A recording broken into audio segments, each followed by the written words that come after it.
प्रिया आनंद शरण जी। श्री हरिवंश महाराज जी कैसे जाने कि हम बेपरवाह हो रहे हैं या लापरवाह?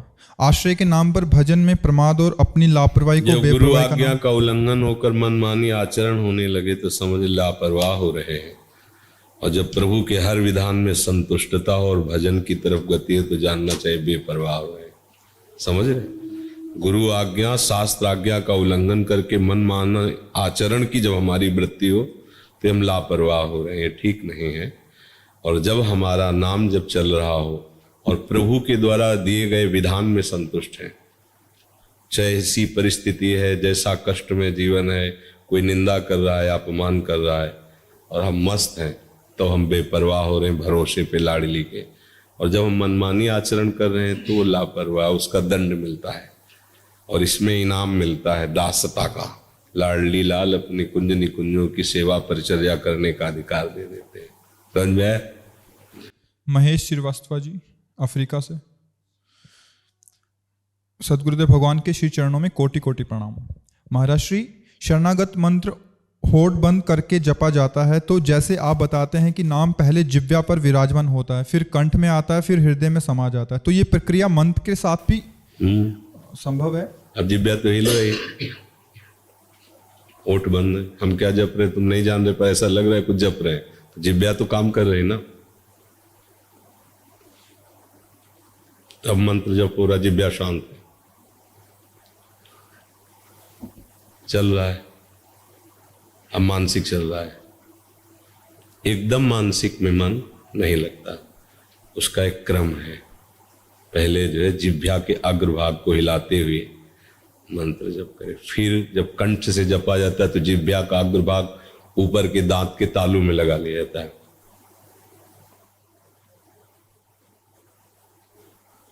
फिर जब मानसिक प्रारंभ होता है, मुंह खुला है, ऐसा है, ये सब बाहरी बातों का कुछ नहीं रहता होता, दिमाग में चल रहा है।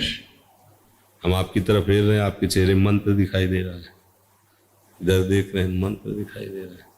वो बसा हुआ जो बस गया है ना, फिर वो और नीचे उतरता है, फिर रोम रोम में नस नाड़ियों में मंत्र नाम समा जाता है। देखो महापुरुषों, जहां भूमि में पग रख दिया वो भूमि बोल रही विट्ठल विट्ठल, जिस कंडे को छू लिया तो कंडा बोल रहा विट्ठल विट्ठल, हड्डियों में कान में लगाया तो निकल रहा विट्ठल विट्ठल, नाम समा गया है। मंत्र को ऐसे उच्चारण नहीं किया जा सकता जैसे हम राधा राधा राधा श्यामा श्यामा श्यामा, ऐसे मंत्र नहीं बोल। मंत्र ओठ बंद, नए उपासक को चाहे इसमें उसको लगेगा कि हम थक रहे हैं, ये केवल मन का भार है। घंटों प्रपंच की बात कर लो, कभी नहीं थकोगे, मन नहीं कहेगा थक गया। लेकिन अगर 1 घंटे जब करोगे तो आपको सिखाएगा माथा दर्द कर रहा है, जबान दर्द कर रही है, थोड़ा चैन ले, ये बेईमानी कर रहा है अंदर से मन।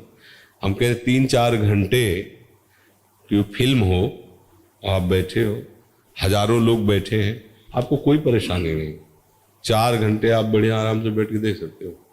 लेकिन 40 मिनट अगर एकांत बैठ के या समाज में बैठकर नाम जप करना कर, तो मन अंदर से परेशान करने लगेगा, बड़ा अंतराय है।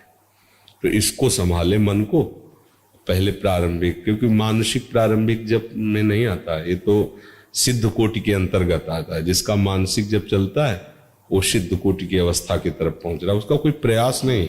जैसे पलके स्वाभाविक झपक रही, श्वास स्वाभाविक निकल रही, ऐसे उसका स्वाभाविक सहज भजन होता है, सूरत योग।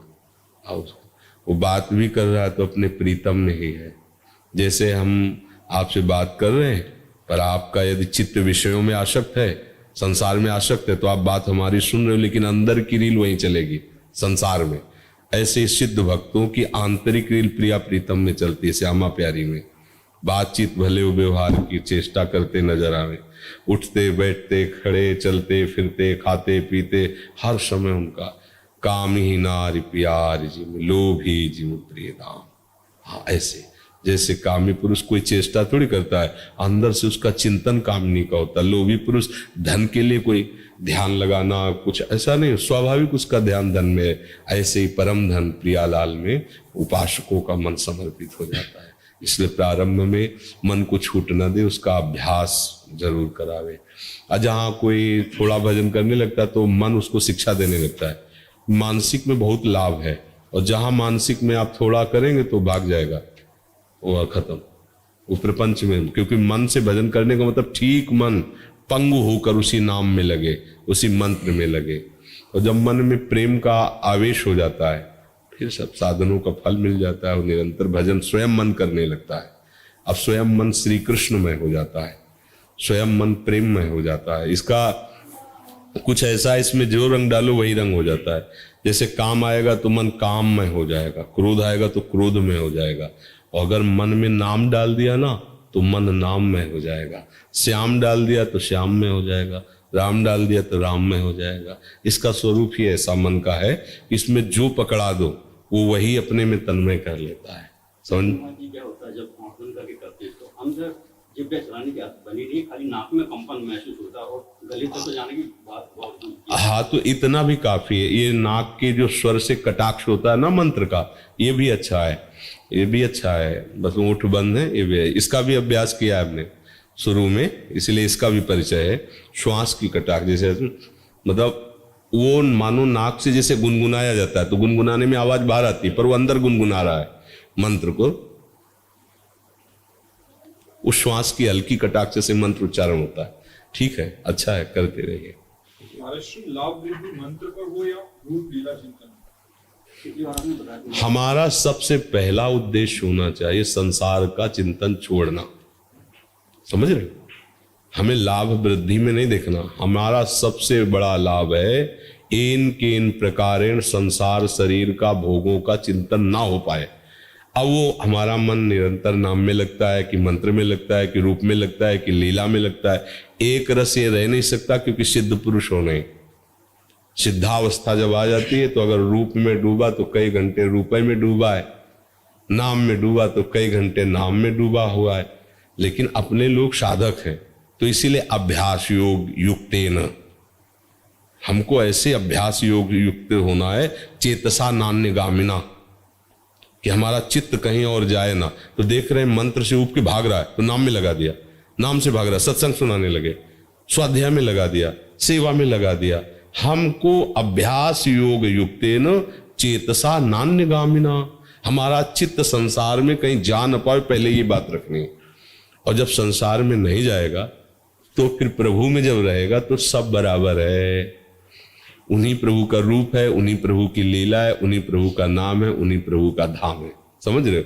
अब आपके अंदर जो वो भेजेंगे वो आ जाएगा, आपको क्या परेशानी। रूपाशक्ति भेजेंगे तो आप रूप छके घूमत रहे, तन को तनिक न भान, नारायण दृग जल बहे यह प्रेम पैंत, वो जो भेजेंगे आ जाएगा, अपने क्या मतलब है। वो अगर नाम की आसक्ति भेजेंगे, रोम रोम जब रग रग बोले तब कछ स्वाद नाम को पावे, धाम तो खुली आंख से दिव्य वृंदावन आपको झलकने लगेगा। वो भेजते हैं, वो अपनी सामर्थ्य नहीं होती। प्रियालाल हमें देते हैं, हमें क्या करना है?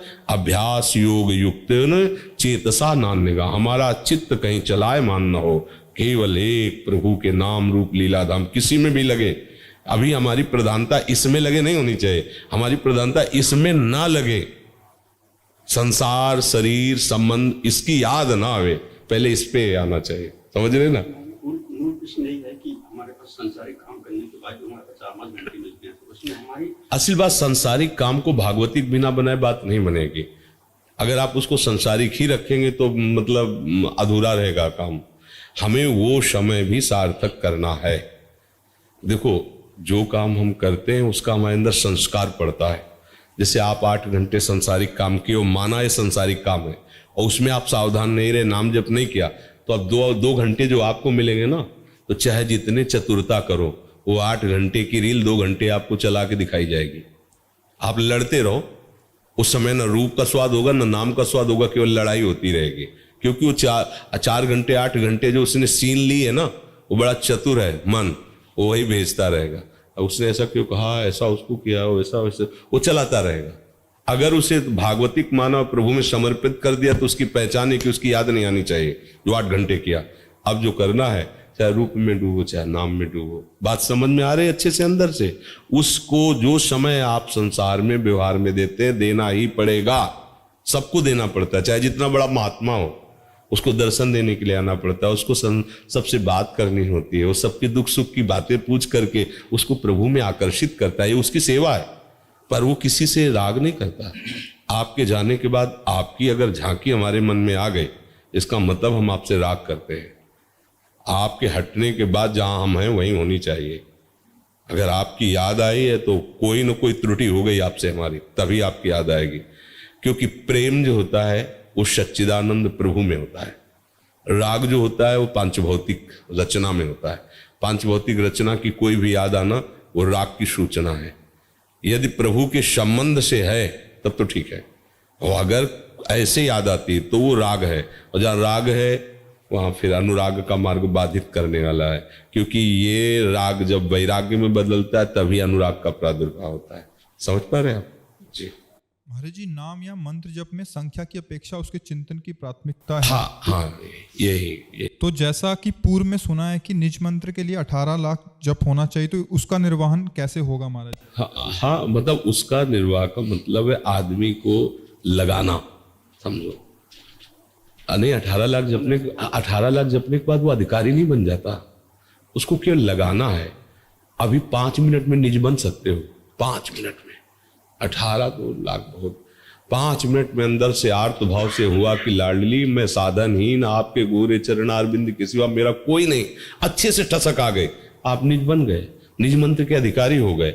और आप 18 करोड़ जप लीजिए, और आपको हम मना रहे कि मैंने 18 करोड़ जपा है, तो अभी लाडली लायक नहीं बने। क्योंकि इस दरबार में अखिल कोटि ब्रह्मांडों का स्वामी भी दैन्य होकर प्रवेश किया है।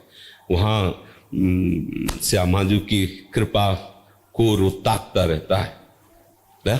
श्यामा जी की ये कौन बात जो अबही और अबही और अबही और या ही रस बस भये, ये और किया और है। ये बहुत मतलब एक अब वो तो मतलब चर्चा नहीं थी, इस बात की चर्चा नहीं है, तो केवल एकांतिक रसिकों का विषय है। तो यहाँ चिंतनीय बात है। श्री जी से जब आप देखो, हम आपको जानते नहीं प्रगट में, लेकिन आप जैसे प्रश्न कर रहे हैं तो परिचय मिला, आप मेरे, आप हमारी श्री जी के हैं, तो आप बन रहे ना निज जन, आपको बताने की थोड़ी जरूरत है, आप निज जन बनते चले जाएं। ऐसे आप जपते रहिए, भजन करते रहिए, श्री जी से अपनापन करते रहिए, तो नेत्र देखते ही पता लग जाता है कि ये अपने जन है। अपने जन जो हमारी लाडली को जितना प्यार करते हो, हमारा उतना ही प्राण प्रिय होगा। और अगर ये हमारा शरीर भी लाडली के विरुद्ध कोई आचरण कर दे तो वो भी निंदनीय और त्याजनीय हो जाएगा। फिर अन्य शरीरों की बात क्या, लाडली के अनुकूल हो जाए तो कोई भी हो। देखो यहाँ के आचार्य जन महापुरुष यहाँ के खगमृग पशु पंछियों की भी वंदना करते हैं। क्यों? क्योंकि लाडली के है ना। हरिराम व्यास जी कह रहे, किशोरी अब मोहि अपनी कर लीजिए, और दिए कछ भावत नहीं, वृंदावन रज दीजिए। खग मृग पशु पंछी या बन के चरण शरण रख लीजिए। हे वृंदावन के खग मृग पशु पंछी, मैं आपसे प्रार्थना करूं, मुझे अपने चरणों की शरण दीजिए। पशु पक्षियों की भी शरण मांग रहे, काहे के लिए? वो लाडली जी के है ना।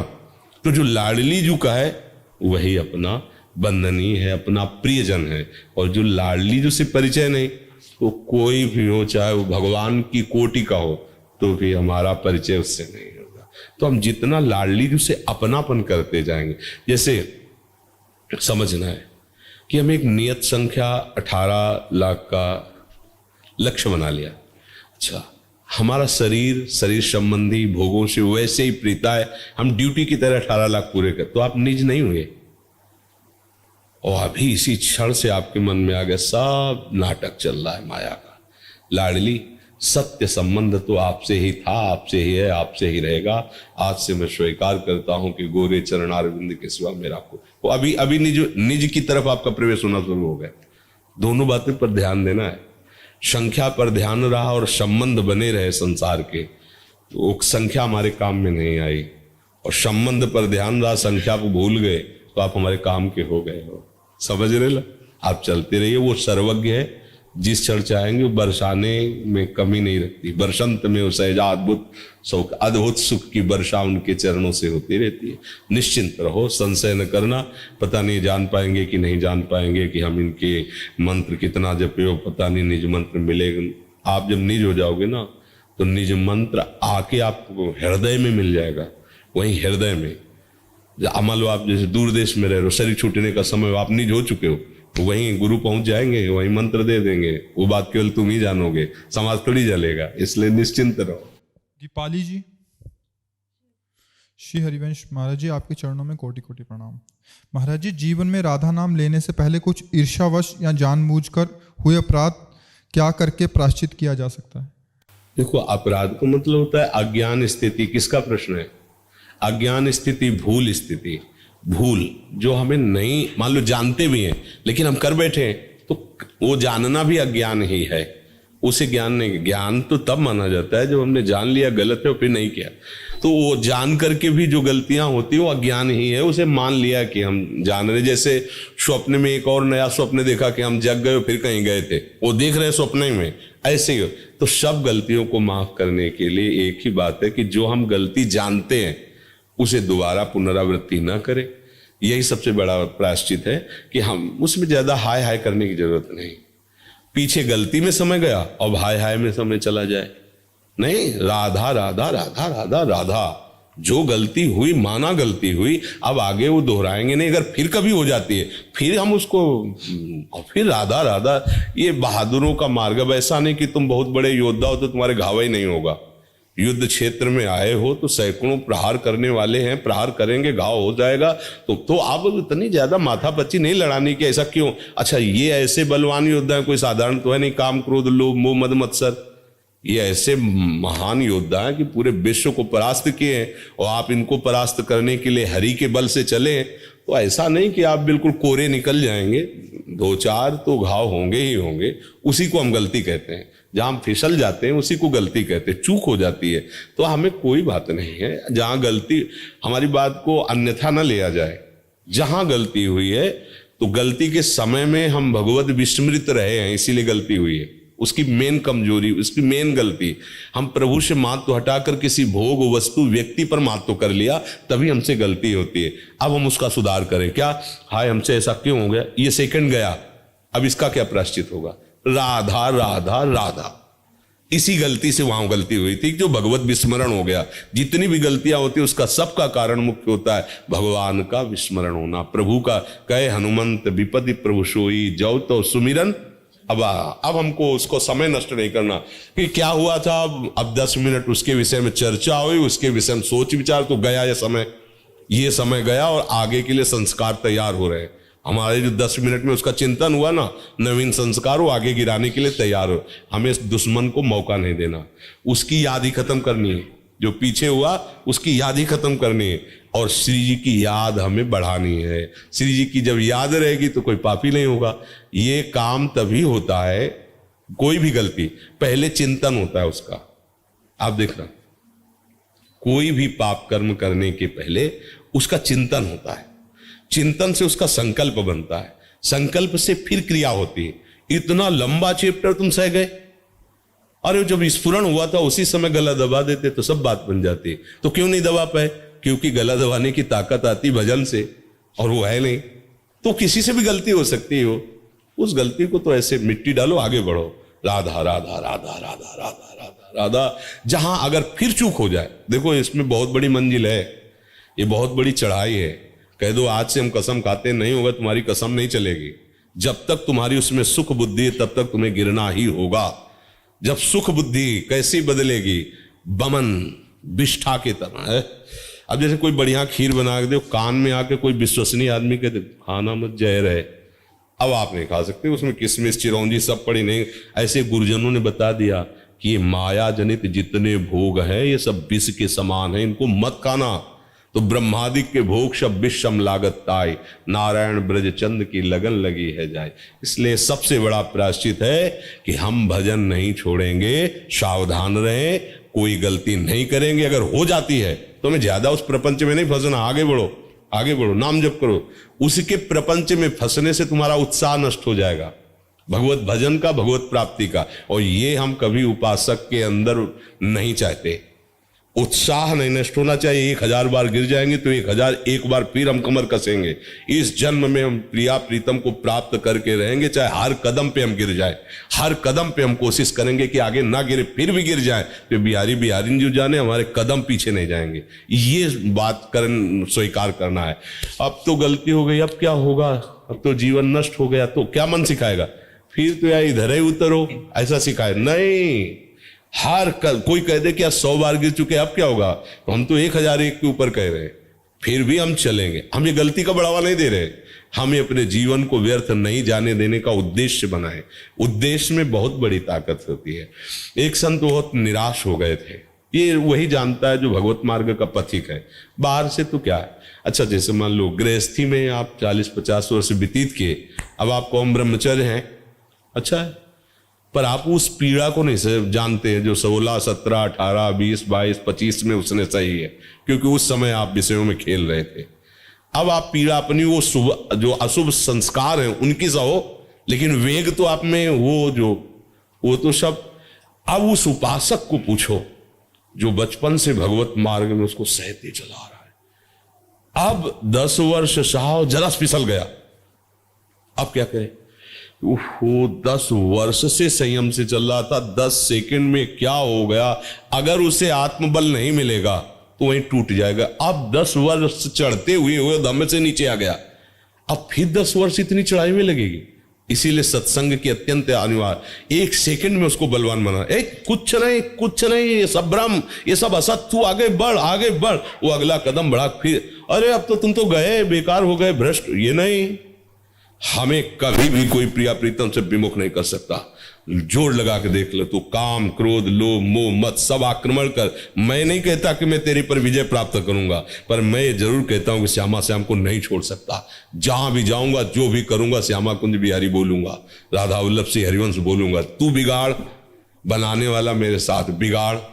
ऐसे लड़ा जाता। ऐसे कोई कह दे कि काम भी जाए तो भगवान शंकर की भी समाधि भंग कर दी, औरों की तो बात चल तो इसलिए तो मतलब इस बात को समझना होगा। अब जैसे बाहरी संसारी आदमी है ना, वो तो है, अरे भाई समझो यार, तुम 10 दिन नहीं रह सकते जैसे साधु रहता। 10 दिन साधुता को नौटंकी समझा जाता है आजकल। साधुता नौटंकी नहीं होती, और नौटंकी करने वाला कभी साधु नहीं होता।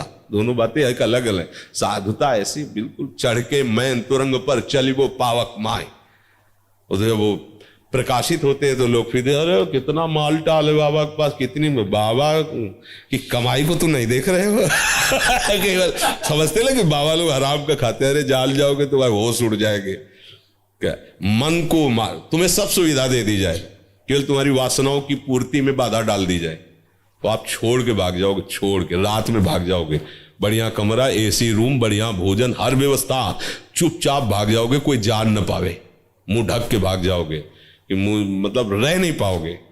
और जो डुप्लीकेट जीवन होता है वो बात अलग होती है। सत्य पर चलने वालों का जीवन सदैव कसौटी पे रहा है। अब उससे अगर कोई चूक हो जाए, संसारी क्षमा नहीं करते, पर साधु हृदय जो होता है, जो चला हुआ है, वो तुरंत घेर लेगा। बिल्कुल नहीं, लड़खड़ा गया ना, मान लो घुटने भी टेक दिए ना, तू खड़ा हो, आगे चल। ये वो मार्ग है, घोर वैश्यागामियों को भी परब्रह्म की प्राप्ति। चल तू आगे बढ़, एक बार फिसल गया क्या, आगे बढ़, तब बढ़ता है।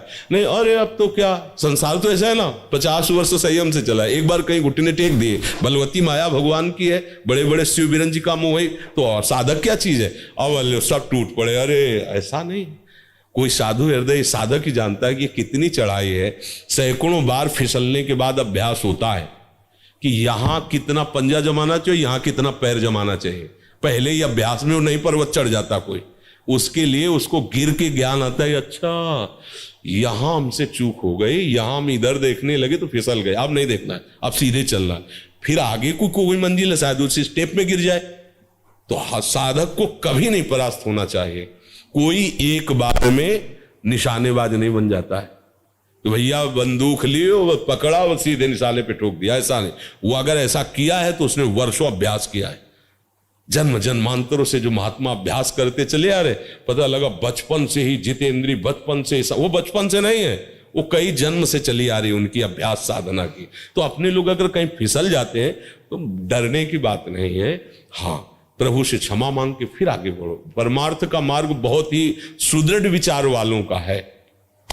जरा सा आकर्षण माया का, सौभरी ऋषि हैं, अपने पड़ोस की बात है, पड़ोसे की तो है, यही सुन रखे, यमुना के जल में समाधि लगाकर जमुना जल को बांध कर कि कोई विघ्न न पड़े, भजन कर रहे। आंख खुली देखा मछली क्रीड़ा कर रहे, मैथुन क्रीड़ा। उनका ये भी कोई विशेष सुख होता होगा। अब उसका चिंतन हुआ, भजन छूटा, और बैठे कहां थे? जल के भीतर समाधि लगा के कि कोई विघ्न न पड़े। अब तपस्या के धनी थे, उन्होंने कहा जब सुखई की याद आई तो सीधे राजा के पास चलते हैं, चक्रवर्ती सम्राट महाराज मानधाता, और उनका हमारा मन हो रहा ब्याह करने को, तुम्हारी पुत्री सुना है नवयुवती हो गई है, ब्याह करूंगा। शरीर में, त्वचा में हरी हरी वो सेवार लगी हुई है, जैसे मछली के शरीर से आती है ना गंध, ऐसे पानी की गंध आ रही। अब राजा कुछ बोल तो सकते नहीं, तुरंत साफ दे तो उनका महल में जाओ जो तुम्हें पसंद कर। 50 पुत्रियां थी, तो समझ गए सोबर ऋषि कि क्यों ऐसा बोल रहे। उन्होंने वो देव रूप धारण किया और मंत्री ने जाके कहा महाराज सोबरी पधार रहे हैं, जो राजकुमारी चाहे उन्हें पति रूप में वरण कर ले।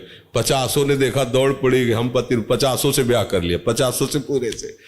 तब उन्होंने जब 50 से ब्याह किया, फिर जब उन्हें होश आया, तब उन्होंने एक श्लोक का गान किया, संगम त्यजेत मिथुन व्रति नाम मुमुक्षु सर्वात्मना न विसजेत बहिरेन्द्रियाणि एकश्चरण रहस्य चित्त मनंती से युंजीत तद व्रति साधुस चेत प्रसंगा। परमार्थ के पथिक को ध्यान रखना चाहिए, कभी भी किसी को मैथुन धर्म से युक्त जो है उस दृश्य को नहीं देखना चाहिए, और ऐसे लोगों से अपना संबंध नहीं बनाना चाहिए, मित्रता नहीं बनानी चाहिए, सदैव अकेला रहना चाहिए और इंद्रियों को बहिर्मुख नहीं होने देना चाहिए। यदि संग करे तो भगवत प्रेमी महात्माओं का, नहीं तो एकांत में अनंत महिमाशाली प्रभु के नाम रूप का चिंतन करे। और तो उनको ध्यान आया कि मैं फंस गया यार, बहुत बुरा फंस गया। ऐसा नहीं कि ये माया अपने, लोग तो मच्छर हैं इन महापुरुषों के सामने। 2 सेकंड भी जल में ऐसे नहीं बैठ सकते, बीच में क्यों है ऐसे, अगर तो नीचे डूब जाएंगे, और 1 मिनट बाद सांस न ली तो मर जाएंगे। वो तो समाधि में बैठे थे, जल में ही बांध करके, उनको भी माया ने डिगा दी। उपासक को कभी घबराने के, हम बढ़ावा नहीं दे रहे, तो ये भी बात समझ ला, हम बढ़ावा नहीं दे रहे विषय की तरफ, हम भगवत प्राप्ति के लिए उत्साहहीन नहीं होने देंगे। चाहे जितने बुरे हैं पर अपने प्रभु के हैं, एक दिन ये बुराइयां नष्ट होंगी। क्योंकि जैसे अंधकार में हम फंस गए हैं, पर भरोसा सूर्य का किया, तो जब सूर्य उदय होगा तो अंधकार का नामो निशान नहीं रहेगा। भगवान मंगल भवन है, भगवान सर्वबलशाली है। जिस समय उनकी कृपा को हमारे ऊपर होगी, उस समय हम निर्विकार होकर उनके परम पावन भक्त बन जाएंगे। भगवान का भरोसा हम छोड़ने वाले नहीं, उनका नाम छोड़ने वाले नहीं, चाहे जैसी। तो जब ऐसी वृत्ति आएगी तो ऐसे प्रभु ले लेते, करऊं सदा तिनके रखवारी जिम बालक राखे महतारी। जी अतिन जी, श्री हरिवंश। गुरुदेव, मैं हरिदासी संप्रदाय से दीक्षा लेना चाहता हूँ, क्योंकि मैं हरिदास जी को गुरु रूप से देखता हूँ। लेकिन जब भी मैं स्थान में जाता हूँ तो मुझे कोई सत्संग नहीं मिल पाता। मैं सत्संग आपका सुनता हूँ। क्या किसका है? मेरा मन राधा रानी के नाम में लगता है। देखो, बात ये समझनी है कि जो स्वामी जी की उपासना है ना, श्यामा कुंज बिहारी, ये लोक धरातल से बहुत ऊंचाई पर है। मान लो आप टटिया स्थान जाओ, और अपने में रंगे मिलेंगे, तो दुनिया से थोड़ी मतलब है, वहां दुनिया से थोड़ी, वो तो अपने में रंगे। उनका मतलब थोड़ी कि जगत कल्याण जगत उपदेश, वो तो श्यामा प्यारी कुंज बिहारी की सेवा में हर समय मगन भाव में। तो ऐसा नहीं कि अगर वहां सत्संग नहीं होता तो आप श्यामा प्यारी कुंज बिहारी को पा नहीं सकते। उन महात्माओं में इतनी सामर्थ्य कि उनके चरणों का आश्रय मात्र ले लोगे तो मन बुद्धि को श्यामा प्यारी कुंज बिहारी में लगा देंगे। नहीं, हमारे गुरुजी कभी प्रवचन नहीं करते महाराज जी, केवल उनके चरण आश्रय से ही सारी बात समझ में आ गई नित्य विहार की। प्रिया प्रीतम कभी बैठाल के ऐसे जैसे हम आपको समझा रहे हैं ऐसे कभी बोलते नहीं, कभी नहीं बोलते। कभी कोई बात भी, अगर सेवा में जब थे कोई बात भी, तो शब्द 2 शब्द ऐसे बस, हर समय निरंतर प्रिया प्रीतम में रमण। तो ये कोई खास बात नहीं कि वहां सत्संग नहीं होता तो हम कैसे समझ पाएंगे। नहीं, कुंज बिहारी श्री हरिदास जपो, अपने आप सब समझ में आ जाएगा।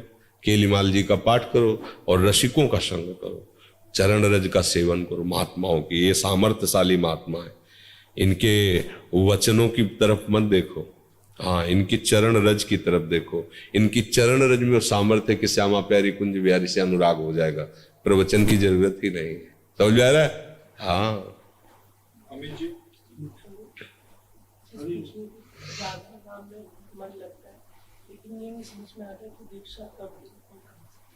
देखो, समझने की जरूरत नहीं है। जब प्यार हो गया तो समझा नहीं जाता, और जब समझ होती तो प्यार नहीं होता।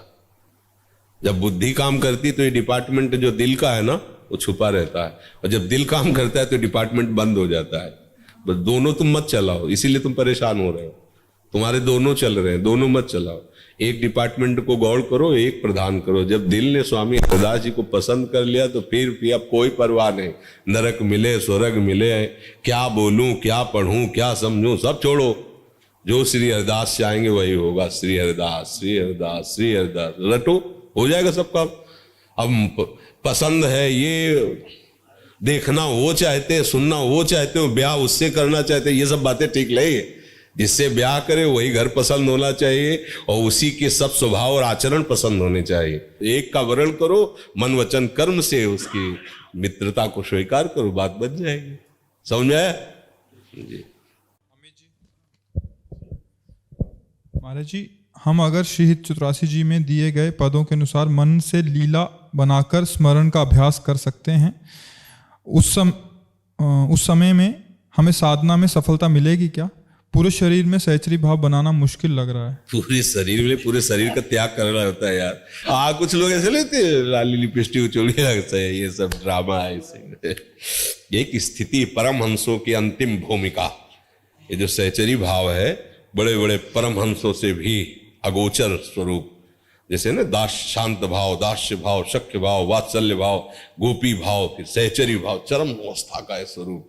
ये देह भाव के चिंतन से थोड़ी होता है कि हम ऐसे नाम जप करो, मंत्र जप करो, सेवा करो, गुरु प्रसाद से धीरे धीरे जब देह भाव से ऊपर स्थिति, पांचों भूले देह सोरी छठे भाव नारा, आगे आगे तब बढ़ती बढ़ती चली जाएगी। नाम जप करो, खूब भजन करो। पहली बात रखो कि शरीर के जो निषिद्ध भोग हैं उनको स्वीकार मत करो, और नाम जप करते हुए साधु सेवा, जैसे वृंदावन आए हो तो यहाँ पशु पक्षियों की कभी 10-20 रुपए के चने ही लेकर ऐसे बंदरों डाल दोगे ना, बहुत बड़ी बात है। प्रभु जी, कल मैं सेवा कुंज गया था ना, तो बंदर को चना खिलाया अपने हाथों से। नहीं, हाथों से काट लेंगे, फिर दूर से नहीं, कभी मान लो उनको गुस्सा आ गई तो काट लेंगे। तुम कहोगे कि बाबा ने शिक्षा दी थी इसलिए काट।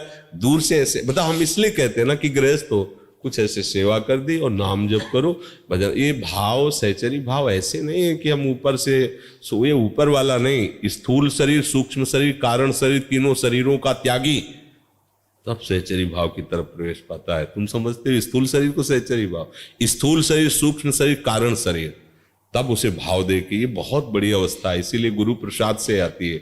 ये ऐसे मनमानी आचरण करने से नहीं आते हैं। नाम जप करो, भजन करो।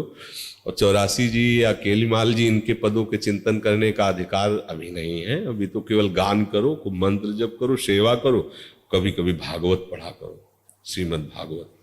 वो आपके अंदर ज्ञान विज्ञान लावे। प्रथम सुने भागवत भक्त मुख भगवत बानी, गीता जी सुनो, भागवत सुनो। 84 जी का गायन करो, चिंतन करने का अधिकार हो, आगे चलकर स्वयं 84 जी देती है, आचार्य देते हैं, तब वो बात समझ में आती है। अभी पुरुष शरीर में हम है, अभी गलत भावना बन सकती है। पहले जो हमारी आज्ञा आचार्यों की है वो माननी चाहिए। शरीर भाव पहले गलित होना चाहिए।